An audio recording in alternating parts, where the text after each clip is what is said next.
दोस्तों पेश है मंदिर का हीरा।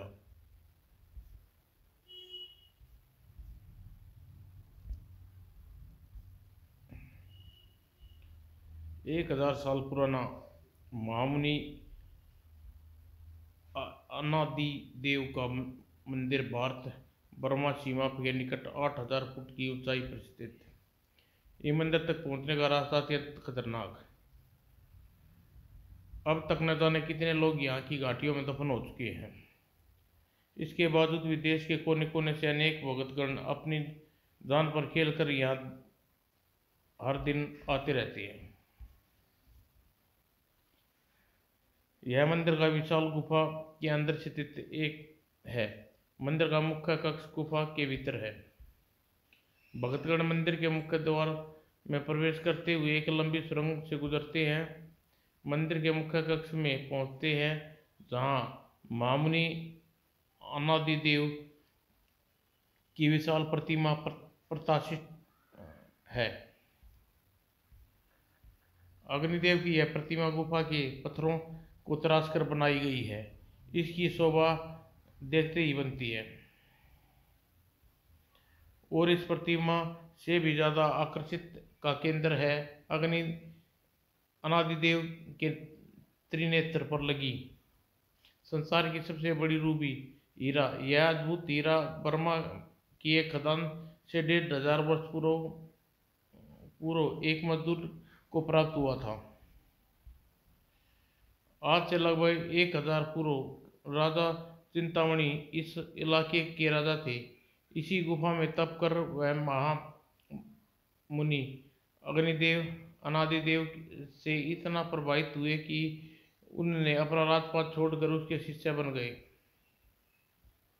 उन्होंने इस मंदिर का निर्माण कराया। तब से आज तक अनेक वंशराज अनुसार इस मंदिर के हीरे की रक्षा के लिए अपना कर्तव्य निभाते आ रहे हैं। मैं राजा तेज सिंह का शपथ लेता हूँ कि अपने पूर्वजों की इस अमूल्य धरोहर को अपनी जान पर खेल कर रक्षा करूँगा। महाराज तेज सिंह की हम सब आशीर्वाद तुम्हारे साथ है। स्वतंत्र भारत के राजा महाराजा तो नहीं रहे, लेकिन देश इस सुदूर इलाके में बोली वाली जनता अब भी वर्तमान राजा तेज सिंह को अपना राजा मानती है और इस इलाके में पुलिस भी कभी राजा तेज सिंह के महल में घुसने की हिम्मत नहीं करती। राजा तेज सिंह अनादिदेव के परम भक्त माने जाते हैं। राजा तेज सिंह जब अपने सिंहासन पर बैठकर लोगों की जिंदगी और मौत का फैसला सुनाते हैं, क्यों जम्बो, इस समय तुम्हारा महल में कैसे आना हुआ? महाराज की जय हो। मैं एक मुजरिम को पकड़ कर लाया हूँ। कल रात एक विदेशी अनादिदेव के पवित्र मंदिर में संदिग्ध अवस्था में पाया गया। हमें शक है कि यह हीरा चुराने आया था। मुझे पहले खबर मिली चुकी है। कुछ विदेशियों ने की निगाह हमारे पूर्वजों के उस हीरे पर है। मैंने इसलिए तुम सबको सावधान रहने को कहा था। जाओ उस विदेशी को मेरे सामने पेश करो। गुर्र, जो हुक्म महाराज, अभी पेश करता हूँ। महाराज, यही है विदेशी जिसने मंदिर से मुख्य कक्ष से निकट एक सुरंग में पकड़ा गया। महाराज, हम चोर नहीं, हम हीरा नहीं, हमको नहीं, हम टूरिस्ट, हम हमारा हाय, हम अमेरिका का एक लाइब्रेरी में पढ़ा होता कि यह मंदिर होता और हम इस बात का बड़ा हीरा छोटा हीरा होता। हाय मूर्ख विदेशी, लगता है तेरी मौत ने तुझे यहाँ खींच कर लाई है। जिम्बो, ले जाओ इसे, घड़ियाल को खिला दो। गुर्र, हम सब बताता है, हमको मत मारो, हमको पुलिस के हवाले करना मांगता हूँ। राजा के आदेश पर सिपाहियों ने उस विदेशी को घड़ियालों से भरी पहाड़ी नदी में फेंक दिया। इस घटना के लगभग 1 महीने बाद न्यूयॉर्क के प्रसिद्ध होटल प्लाजा के सामने आधी रात के करीब एक कार आकर रुकी। मैं होटल में जाता हूँ, तुम पूरी तरह सावधान रहना। इंटरपोल का बिछाया हुआ जाल भी हो सकता है। बॉस, आप बिल्कुल चिंता न करें, हम तैयार हैं। वह आदमी होटल की लॉबी में घुसता है और अपने कोट की जेब से एक सफ़ेद रुमाल निकाल लेता है। तभी उसके देख एक आदमी सफ़ेद गुलाब लिए लॉबी के कोने में बैठा हुआ था। लगता है आपको गुलाब पसंद है, मुझे पीटरसन कहती है। जी हाँ, मुझे गुलाब बहुत पसंद है, इसलिए मैं आपका इंतज़ार कर रहा था। और फिर दोनों लिफ्ट द्वारा होटल की 36वीं मंजिल में स्थित एक शानदार स्वीट में पहुंचे। मिस्टर पीटरसन, आप बैठिए, अपने आपके आने की सूचना दिए देता हूँ, आप की राह देख रहे हैं। और कुछ क्षण बाद दूसरे कमरे में एक आदमी बाहर आया। हेलो मिस्टर पीटरसन, खासतौर पर आपसे ही मिलने बाहर से आया हूँ। मुझे भी आपसे मिलकर बहुत खुशी हुई। क्या मैं आपका पूरा परिचय जान सकता हूँ? भारत में मुझे सेठ धर्मदास कहते हैं, हर काम की कीमत देना जानता हूँ। हे पीटरसन, मैंने तुम्हारा बड़ा नाम सुना है कि तुम्हारा एक पैर भारत में रहता है, दूसरा पैर यहाँ अमेरिका में। अब तक तुमने भारत के मंदिरों से हमारी मूर्तियां चुरा कर अमेरिका के यूरोप अमीरों को बेची है। इस काल में तुम्हारी इतनी महारत है, काम में इतनी महारत हासिल है कि तुम इस समय दुनिया के तुम्हारे मुकाबला कोई चोर नहीं है। क्यों, ठीक कहा ना? सेठ जी, आपने मेरी तारीफ पे पुल बांध दिए। अब बताइए, मैं आपकी क्या खिदमत कर सकता हूँ? पीटरसन, एक बात की और तारीफ करना चाहता हूँ, तुम्हारे हमारे देश में जुबान पूरी महारत हासिल है। अब हम काम की बात करते हैं। तुम्हें अनादि अन- अलादि देव मंदिर से हीरा चाहिए। सेठ जी, अगर अनादि देव मंदिर से हीरा चुराना इतना आसान होता तो मैं जाने कब का उसे पार कर चुका था। यह काम असंभव है। पीटरसन, अगर वह मंदिर की सुरक्षा सैनिक खुद तुम्हें इस काम में मदद करे तो हाँ, फिर कोशिश की जा सकती है।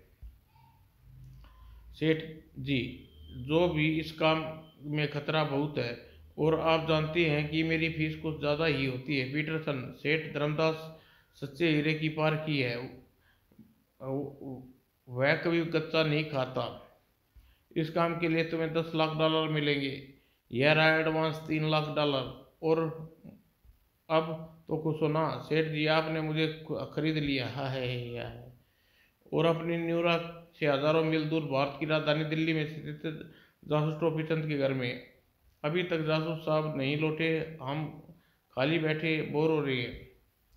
पिंटू, जाओ, तुम छुपम छुपाई खेलते हैं, हमारा समय खूब मज़े से कट जाएगा। ही टू टू टू टू। अरे मैं पहले छिपता हूँ, तुम मुझे ढूंढना, चालाकी बिल्कुल नहीं करना, और पूरे 100 गिन कर मुझे ढूंढना। टू टू टू टू।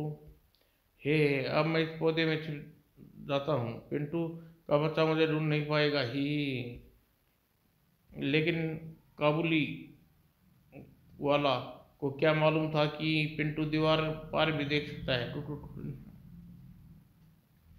फिर पिंटू ने तुरंत जान लिया कि काबुली वाला कहाँ छिपा है।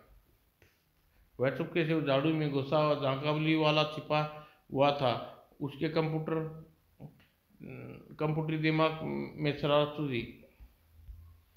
और फिर, हाय गुरु, पिंटू के बजाय तूने मेरी टांग में अपने लोहे के दांत ऐसे घुसेड़ दिए जैसे कोई तंदूरी मुर्गा हूँ। अब तेरी छिपने की बारी है। मैं तुझे ऐसा मजा सिखाऊंगा कि तेरी साथ सारे कंप्यूटर पुर्जे उड़ जाएंगे। 95 97 98 100 आ गया हूँ। पिंटू जरूर इन्हीं झाड़ियों में छुपा होगा, मैं अभी उसे ढूंढ निकालता हूँ। काबुली वाला ने पूरे बाग को छान मारा, पिंटू ने नहीं मिला। पसीना पसीना हो रहा था। आखिर पिंटू का बच्चा गया कहाँ? अब समझ में नहीं आया कि मुझे झांसा देने के लिए घर के अंदर कहीं छिपा बैठा होगा। हे। और काबुली वाला पूरे घर को खा छान मारा, पर उसे कहीं पिंटू नहीं मिला। अरे बाहर भी नहीं, भीतर भी नहीं, आखिर वह कम वक्त गया कहाँ? उसे ढूंढते ढूंढते मेरी सिटी पिटी मिट्टी पलित हो गई। क्यों दोस्त काबुली वाला, क्या बात है? ऐसे लगता है जैसे तुम्हारे हाथों के तोते उड़ गए हों। जासूस टोपी चंद, मैंने सोचा था कि मैं आपके साथ रहकर कुछ जासूसी विद्या सीख लूँगा, लेकिन सब बेकार। मेरे इस भेजे में अकल नाम की चिड़िया है ही नहीं। पूरे 1 घंटे से पिंटू कहीं छुपा है और मैं उसे ढूंढ रहा हूँ। काबुली वाला जासूसी की विद्या का सबसे पहला सबक है कि अपने शिकार को कभी छोटा न समझो। तुम शायद पिंटू को छोटा लोहे का गुड्डा समझ रहे कर कर यही यही नहीं जमीन पर ढूंढ रहे होगे, जबकि वह अपने पहिए में लगे विशेष मैग्नेट के सारे छत पर चिपक सकता है। देखो, टू टू टू टू। काबुली वाला, आज कोई डाकाई क्या? जी हाँ जासूस साहब, एक रजिस्ट्री आई है, अभी लाता हूँ। यह रजिस्ट्री आई है दिव्यगढ़ मणिपुर। भेजने वाले का नाम महाराजा तेज सिंह। क्या बात है? वह लिफाफे पत्र के साथ 1 लाख रुपए का ड्राफ्ट भी है। जय महाराज की। महाराज तेज सिंह का पत्र लिखा है। जासूस टोपीचंद, आप इस देश के जाने माने जासूस हैं। हमारे पूर्वजों के बनाए एक मंदिर में लगे हीरे की सुरक्षा के लिए हमें आपकी सेवाओं की जरूरत है। आप सिर्फ दिए आने की सूचना दें। सह धन्यवाद महाराज तेज सिंह। टोपीचंद, यह कोई बहुत मालदार आदमी लगता है। 1 लाख रुपए पेश की ही भेज दिया। कबूली वाला, चाहे जो भी हो, कोई भी अपना पैसा इस तरह नहीं लुटाता। मुझे ऐसा लगता है हमें कोई खतरनाक काम करवाना चाहता है। खैर, दिव्यगढ़ जाऊंगा जरूर, आखिर मैंने खतरों से खेलना है और इंजीनियर होते हुए भी जासूसी धंधा अपनाया है। दूसरे दिन वह वायुयान विमान से सेवा से मणिपुर की राजधानी इस्पाल की ओर उड़ गई। टोपीचंद जी, इतने दिन घर में बैठे बैठे मेरे बदन में जंग लग गया है। अब आएगा मजा। काबुली वाला, तुम और पिंटू सफर का आनंद लो, मुझे कुछ शांति से काम करने दो। और टोपीचंद यात्रा के दौरान अपनी टोपी में लगे कंप्यूटर से सलाह करता है। टू टू टू। मूर्ति के साथ माथे पर लगा हीरा सबसे बड़ा रूबी हीरा है। इस समय उस हीरे की कीमत लगभग 20 करोड़ रुपए होगी। टू टू टू। पूरे 3 घंटे की यात्रा करने के बाद कलकत्ता और गुवाहाटी होते हुए इस्पाल पहुंचे। इस्पाल हवाई अड्डे पर महाराज तेज सिंह ने रॉयल सराय उन्हें लेने के लिए आई हुई थी। रॉयल सराय? वाह भाई वाह, हमने तो सीधा सोचा था जब हम रजनीश के चेले नहीं बनेंगे, अब गाड़ी पर बैठना नसीब नहीं होगा। काबुली वाला, जरा धैर्य रखो, इतने उतावले क्यों होते हो? हमें बलि का बकरा बनाया जा रहा हो।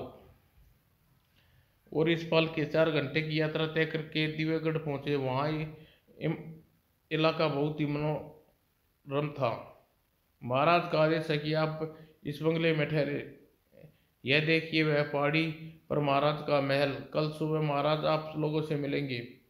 ठीक है, हम लोग आराम करेंगे, हमारा सामान अंदर रखवा लो।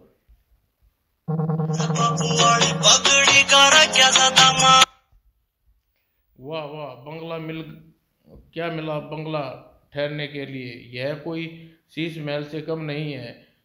4 नौकर हमारी सेवा में हाजिर है। कबूली वाला, हम और पिंटू आराम करो, मैं जरा आसपास के इलाके का चक्कर लगा के आता हूँ, सावधान रहना।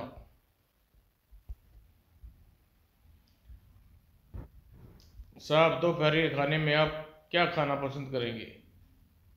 खानसामा के बच्चे एक पठान से यह नहीं पूछा करते। जो कुछ तैयार हो फटाफट ले आओ मेरे सामने, यम यम। यही काबुली वाला कभी नहीं सुधरेगा, हे। और इतनी लंबी हवाई यात्रा के बाद खुले में आसमान के नीचे घूमने में क्या मज़ा आ रहा है। राजमहल के आसपास सारा इलाका बहुत सुंदर है।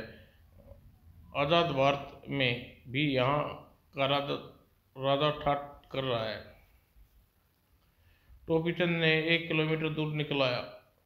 लगता है दिव्यगढ़ की आम जनता वह पहाड़ियों पर रहती है।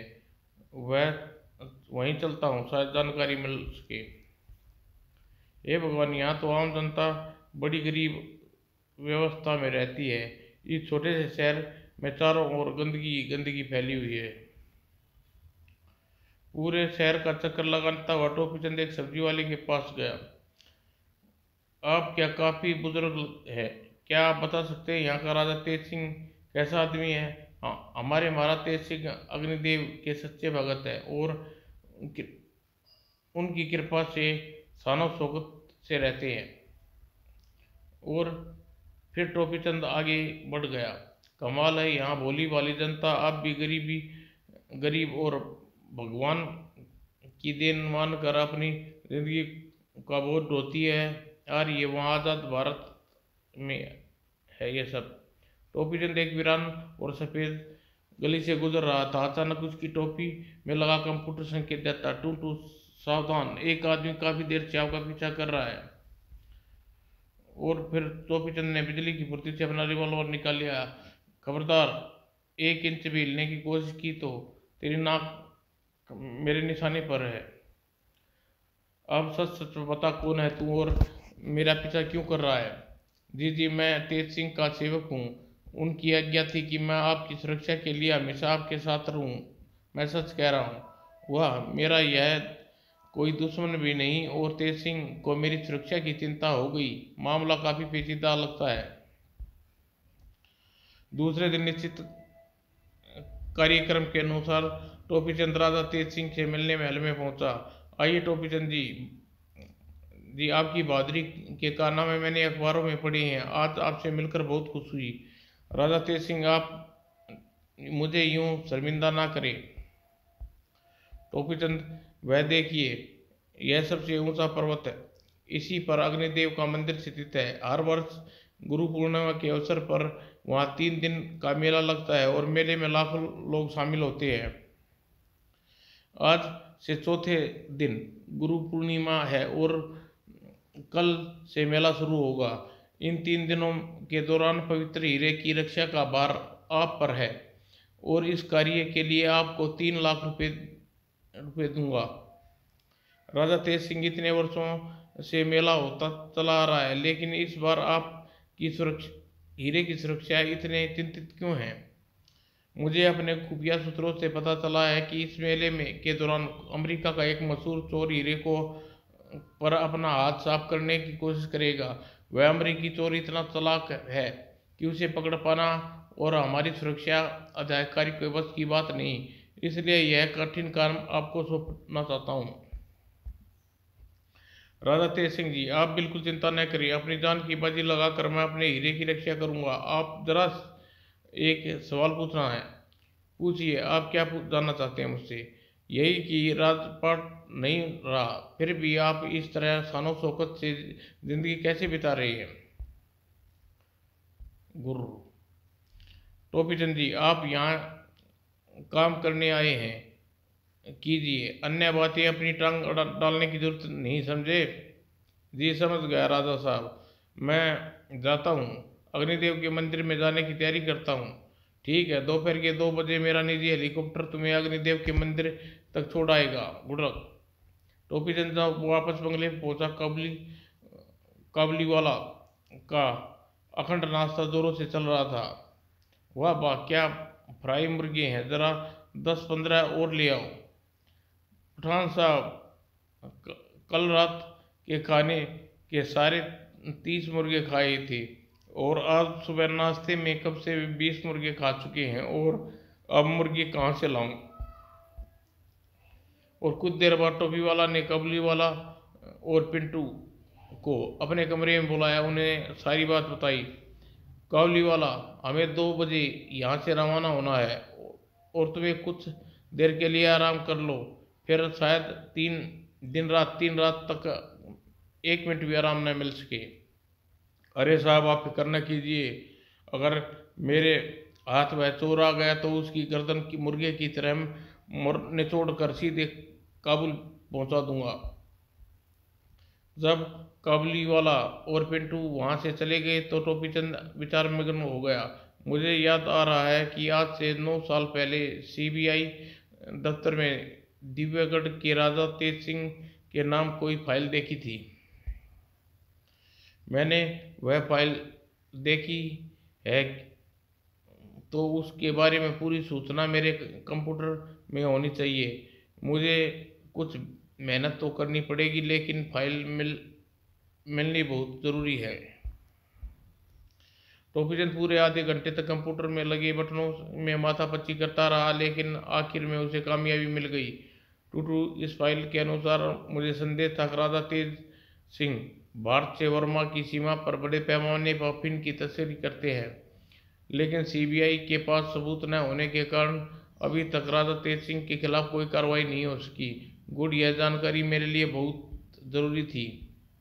अब इस केस को बिल्कुल नए दृष्टिकोण से देख सकता हूँ।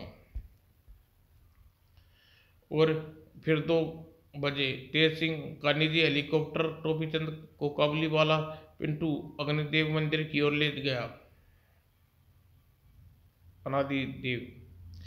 और 20 मिनट की उड़ान के बाद पर्वत की चोटी पर पहुंचते ही जहां अनादिदेव का मंदिर स्थित था, वह क्या सुंदर दृश्य है। शांति मिल गई मन को।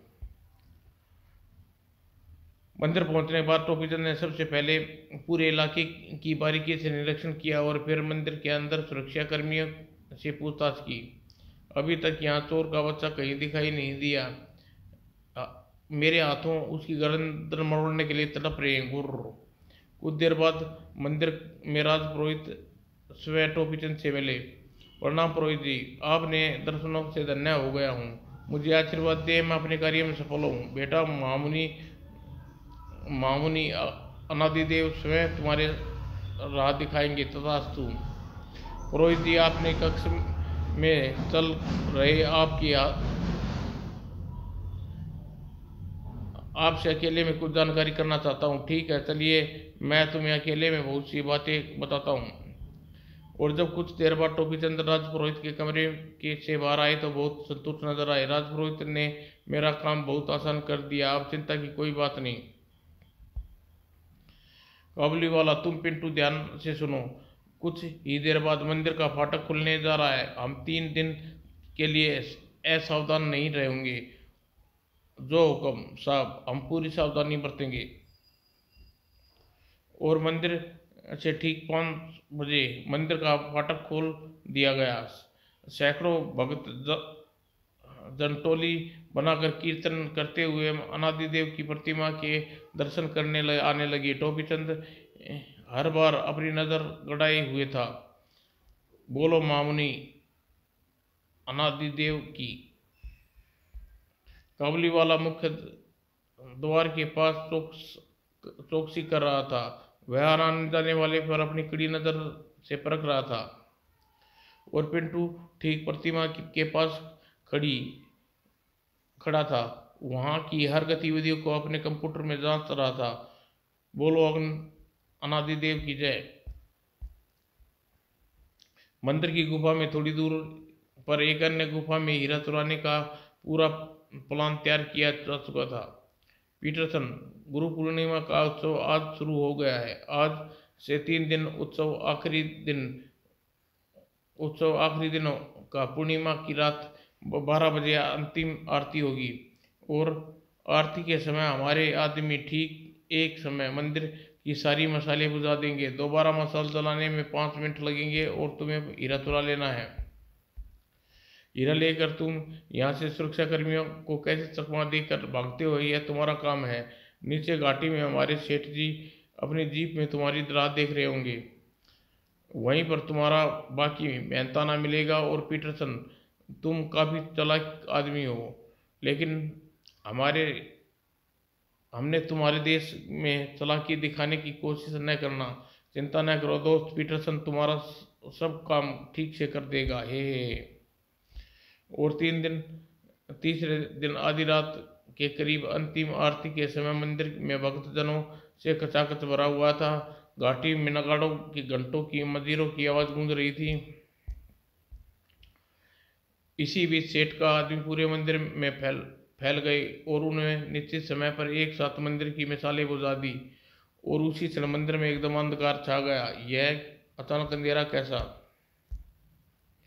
और जब 5 मिनट बाद मंदिर की सुरक्षा कर्मियों ने मसाल दोबारा जलाई तो अनादिदेव की प्रतिमा जहाँ 20 करोड़ का हीरा चोरी हो चुका था, हीरा चोरी हो गया।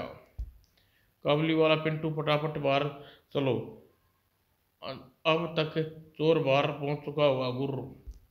और नजर तीनों भीड़ से निकलते हुए सुरंग के बाहर की ओर दौड़ पड़े। चोर चारों ओर लोग खचाखच भरा गई थी।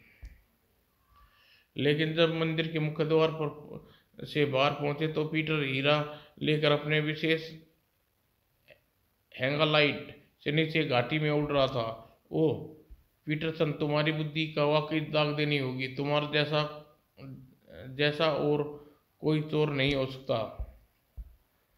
काबुल वाला पीटरसन मेरे हाथों से बचकर नहीं जा पाएगा, पर मैं अपने कोट में लगे विशेष पैराशूट के सारे उसका पीछा करता हूँ। जासूस साहब, मेरा भेजा भी कुछ काम नहीं कर रहा। कहिए मेरे लिए क्या हुक्म है? तुम और पिंटू राजा तेज सिंह के हेलीकॉप्टर से उसके महल में पहुंचकर मेरा इंतजार करो। ठीक है जासूस साहब, आप खुदा आपकी हिफाजत करे। और टोपीचंद ने नीचे घाटी में कूद गया और उसने बिजली की फुर्ती से अपने कोट में लगा विशेष बटन दबाया। बटन दबाते ही कोट से एक विमान पैराशूट निकल आया। अब मैं अपनी टोपी पर लगा एक विशेष यंत्र पंखे के सहारे जिस दिशा में चाहूं जा सकता हूं। पीटरसन इस बात का बिल्कुल बेखबर था कि टोपीचंद अपने पैराशूट से उसका पीछा कर रहा है। खुद हीरा हड़पने के लिए वह जाल बुन रहा था। बेचारा सेठ धर्मदास अपनी जीप में बैठा मेरी राह देखता रह जाएगा। मैं इस हैंगराइड मीलों दूर जा पहुंचूंगा। पीटरसन इतना मूर्ख नहीं कि अपने हाथ आया 20 करोड़ का हीरा किसी और के हाथ में केवल 10 लाख की मेहनत में दे दे। और पीटरसन अपने निश्चित स्थान पर मीलों दूर घने जंगल के बीच अपना हैंडग्राइड को नीचे उतरा। उसके पीछे पीछे ही घंटों से घने जंगल से होते हुए बर्मा की सीमा में प्रवेश कर जाऊंगा और फिर थाईलैंड होता हुआ 1 सप्ताह के भीतर वापस न्यूयॉर्क पहुंच जाऊंगा। अब मुझे जिंदगी भर कुछ करने की जरूरत नहीं होगी। 20 करोड़ का हीरा है मेरा। पीटरसन अपने में खोया हुआ था। प्यारे पीटरसन, माना कि तुम उस दुनिया में नामी चोर हो, पर जरा मुझसे भी तो मिलते जाओ। मैं भी अपने देश का नामी जासूस टोपीचंद हूँ। आए। टोपीचंद ने कुछ ही क्षणों में पीटरसन को अपने काबू में कर लिया और हीरे का बैग भी उससे अधिकार में कर लिया। पीटरसन, मुझे चालाकी दिखाने की कोशिश न करना, वरना मेरी रिवॉल्वर की गोली पर जरा भी रहम नहीं दिखाएगी। उसी समय सेठ धर्मदास पीटरसन को ढूंढता हुआ अपनी जीप में वहां पहुंचा। खबरदार, जो कोई किसी ने हिलने की भी कोशिश की तो मेरी मशीन गन तुम दोनों का कीमा बना देगी। फटाफट वह हीरे वाला बैग मेरे हवाले कर दो। धर्मदास अच्छा हुआ कि आप यहाँ पहुँच गए। मैं आपके पास हीरा लेकर आ ही रहा था। इस जासूस के बच्चे ने पकड़ लिया। वो जैसे ही एक ही क्षण में जासूस धर्मदास का ध्यान पीटरसन की ओर गया, टोपीचंद ने रिवॉल्वर गर्ज उठी और धर्मदास के हाथों से मशीन गन गिर कर दूर जा गिरी। और फिर कुछ देर बाद टोपीचंद ने पीटरसन और धर्मदास को अपने रिवॉल्वर के निशाने पर रखे हुए उन्हीं की जीप में तेज सिंह के महल की ओर पहुंचा। इस जासूस के बच्चे ने तो सब बटनादार कर दिया और राजा तेज सिंह बड़ी बेशर्मी से टोपीचंद की प्रतीक्षा कर रहा था। राजा तेज सिंह, यह रहे हीरे के दोनों चोर और यह आपके पूर्वजों की निशानी, अग्निदेव के माथे का हीरा। वाह टोपीचंद, तुम तो वाकई काबिल तारीफ हो। इस हीरे को दोबारा देखकर मेरी आत्मा को कितनी शांति मिल रही है, यह मैं शब्दों में बयान नहीं कर सकता। आज मेरे जीवन का सबसे खुशी का दिन है। जिम्बो, ले जाओ इस हीरो को और मेरी सेफ में रख दो। कल एक विशेष समारोह में अग्निदेव के मंदिर में राजपुरोहित के हाथों इसे पवित्र हीरो को सौंपूंगा। जो आज्ञा महाराज। दूसरे दिन अग्निदेव के मंदिर में हजारों भक्तों जनों के सामने राजा तेज सिंह ने मंदिर में पवित्र हीरा राजपुरोहित के हाथों सौंप दिया। यहाँ मौजूद जनसमूह राजा की जय जयकार कर रही थी। तभी अचानक, ठहरो राजपुरोहित जी, मैंने अपने कंप्यूटर में इस हीरे को निरीक्षण करना चाहता हूँ। यह मुझे संदेश है या नकली हीरा है? इजाज़त है, आप इसका निरीक्षण कर सकते हैं। और जब टोपीचंद ने अपने टोपी में लगी कंप्यूटर आंख से हीरे का निरीक्षण किया, यह नकली हीरा है। हीरे की नकल है। यह सब क्या मजाक है? तुम्हारी यह मजाल जो तुम राजा तेज सिंह के धोखाधड़ी का आरोप लगाओ। तुम शायद इसका अंजाम नहीं जानते। महाराज, अगर आपकी आज्ञा हो तो मैं इस आदमी की जुबान काट लूं। ठहरो जासूस, टोपीचंद की बात कहने का पूरा अधिकार है। टोपीचंद कहिए।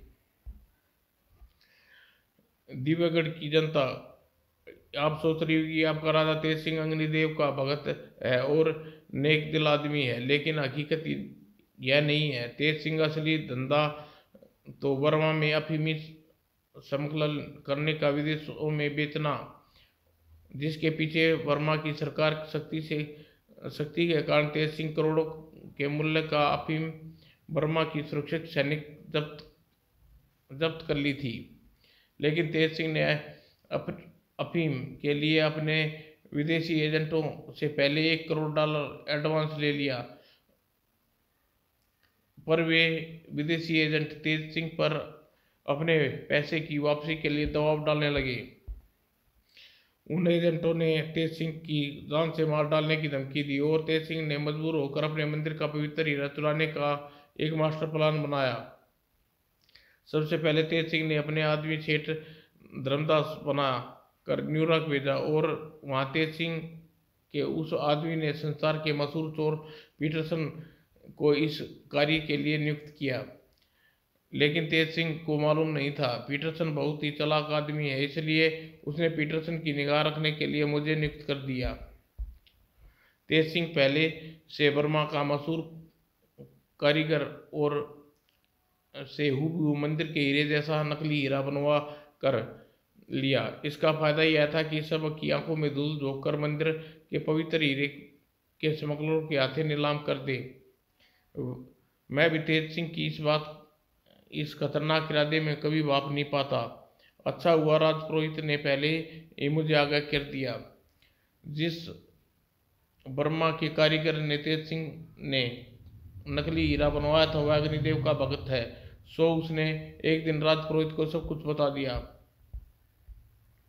इसी बीच काबुली वाला और पिंटू ने मिलकर तेज सिंह की सेब से मंदिर से असली हीरा प्राप्त कर लिया और फिर इत्तफाल पुलिस दल अग्निदेव के मंदिर में आ पहुंचे। तेज सिंह, अब तुम पुलिस की हिरासत में हो। हमें तुम्हारे सारे कारनामे का पता लग गया। खबरदार, जो तेज सिंह किसी भी चमचे ने यहाँ भागने की कोशिश की तो सीधा पहाड़ से नीचे उठाकर फेंक दूंगा। गुर्र। और फिर उसी शाम एक शानदार समारोह में मंदिर का पवित्र हीरे को फिर से अग्निदेव की प्रतिमा में जड़ दिया गया। पूरा वातावरण महामुनि अग्निदेव के जयकारों से गूंज उठा।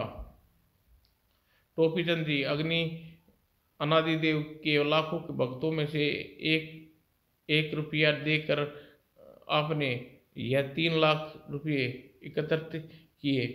आपके लिए भेंट हर हाल में स्वीकार करनी होगी। बहुत बहुत धन्यवाद राजपुरोहित, हमारे लिए तो आपका प्रेम ही काफ़ी था। चल पिंटू, अब हम लोग घर चलकर फिर से लुका छुपी खेलेंगे। टू टू समाप्त दोस्तों।